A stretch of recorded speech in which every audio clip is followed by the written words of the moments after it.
Uchta javonda 585 ta kitob bor. Agar birinchi javondan uchinchisiga 5 ta, ikkinchi javondan uchinchisiga 10 ta kitob olib qo'yilsa, uchala javondagi kitoblar soni o'zaro teng bo'lib qoladi.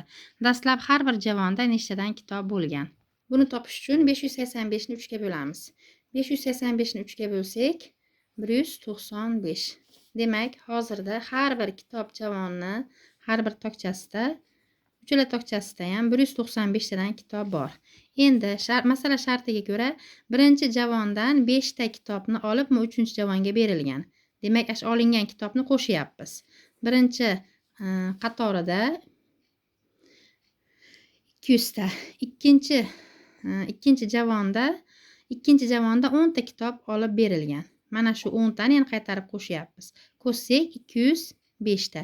Uchinchi javonga 15 ta kitob qo'shib berilgan. Shuning uchun 195 ta bo'ldi.